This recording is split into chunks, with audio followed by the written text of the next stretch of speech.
All right, continuing with the topic of international affairs, the United States has helped Ukraine throughout its war with Russia. Today, President Biden signed into law a $95 billion foreign aid package, with the majority of those funds going to Ukraine. Mr. Dickson, some members of the Republican Party fought against this bill, even threatening to oust House Speaker Mike Johnson if he allowed a vote to send more assistance. If elected, where will you stand in this battle, and how will you fight to make your position heard on Capitol Hill? So in my 27 years in the FBI, I spent 5 years at the American Embassy in Moscow.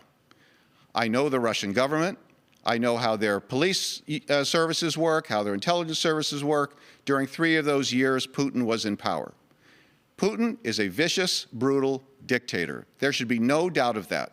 He assassinates his opponents at home. He assassinates his opponents abroad. If he is not stopped now, he will keep on going. I support equipment for Ukraine to defend itself, and I'm completely on their side on this issue. Mr. Dickson, do you support the $61 billion that the president signed into law today with this spending plan? Yes, I do, and I would have voted for it had I been in Congress. All right, thank you. Mr. Kennedy, what is your response to those who say Congress is essentially writing blank checks for Ukraine? Well, because of the dysfunction and chaos that the Republican majority is creating in Congress, it was far too long that Ukraine had to wait for the United States to send that relief. But thankfully, they acted. And they acted with the Democrats that joined in a bipartisan fashion to get that over the finish line, amid, as you had already mentioned, Marley, dissent from the extreme right Republicans that are now calling for that leader of Congress ouster. The bottom line is we have to support Ukraine.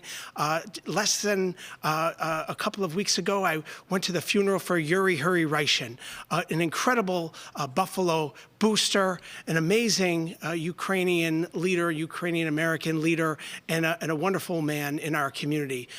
It's the Ukrainian community that we stand with in this moment as they fight back against that dictator, Vladimir Putin, and Russia, the invasion against democracy. And while I'll end there. Mr. Kennedy, I'll ask a follow-up there. Is another $61 million or another $61 billion, is that enough? At what point do Democrats and Republicans come together on how much is too much? What is that agreement if you're elected? We have to back democracy on a global scale, and it's being threatened everywhere. It's being threatened in Ukraine.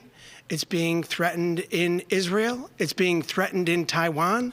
The humanitarian aid that was a part of this package that will go to help the people in Gaza. This package was a strong, comprehensive package. I'm very pleased that the president signed this into law, and I'm pleased that Congress finally backed it. All right, Mr. Kennedy, thank you. Our next